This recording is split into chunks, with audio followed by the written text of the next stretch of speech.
La mortalité maternelle ne baisse pas suffisamment alors que les soins obstétricaux néonataux d'urgence peuvent permettre de réduire significativement les décès maternels jusqu'à 75%. Selon Amata Nyanya, plusieurs éléments expliquent le choix du thème, et surtout dans le district d'Agni et de Kanté, pour enquêter sur les accouchements à domicile, malgré que les femmes réalisent pour la plupart leurs consultations prénatales dans les soins sanitaires. L'intérêt porté, c'est qu'il faut que les femmes puissent venir accoucher dans les formations sanitaires parce que les soins obstétricaux néonatales d'urgence se donnent dans les maternités de référence qui sont prêts, où le personnel de santé est disponible, les médicaments, où la référence est organisée. Et donc, si elles n'arrivent pas à rejoindre les maternités pour accoucher, il y a la notion de perte de temps. Par exemple, une hémorragie, quand la femme commence par saigner, elle est normale, elle n'était pas anémiée. Au bout de 2 heures, elle peut décéder rapidement, malgré qu'elle soit en bonne santé.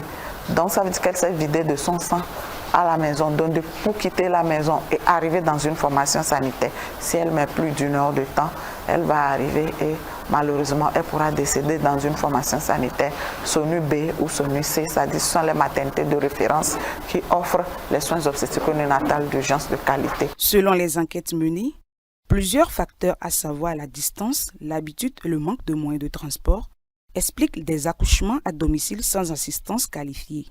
Un danger réel pour la mère et pour l'enfant. Selon les enquêtes menées, nous pouvons dire que les facteurs tels que le pouvoir décisionnel de la femme, parce que la femme, dans sa communauté, ne décide pas seule d'aller, il y a son mari, il y a sa famille, il y a sa propre famille. Et donc ici, on a remarqué que la décision du beau-père est capitale sur la décision du choix du lieu d'accouchement. Si le beau-père dit qu'il faut accoucher à domicile, elle va accoucher à domicile.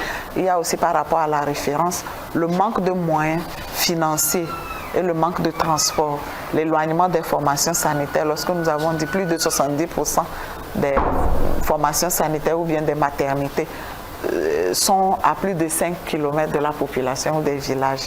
Et donc tous ces facteurs réunis, en plus des aléas tels que le climat, et la pluie et autres, vraiment entravent à ce que les femmes accouchent. Mais il y a des facteurs socio-culturels. Lorsque les femmes accouchent, c'est qu'à domicile, elles sont rassurées par les consultations prénatales. Donc l'accoucheuse traditionnelle ne prend pas le risque d'accoucher une femme qui n'a pas fait ses consultations prénatales. Donc quand même, on peut dire qu'il y a peut-être une collaboration déguisée par rapport à la médecine traditionnelle, la médecine conventionnelle. Mais comment on pourra vraiment saisir cette opportunité pour pouvoir amener ces accoucheuses traditionnelles à collaborer avec les formations sanitaires pour que les femmes puissent arriver à accoucher dans les formations sanitaires. Selon les recommandations, au cours de l'accouchement, la femme a droit à une assistance, peu importe là où elle se trouve, pour son bien-être et celui du nouveau-né.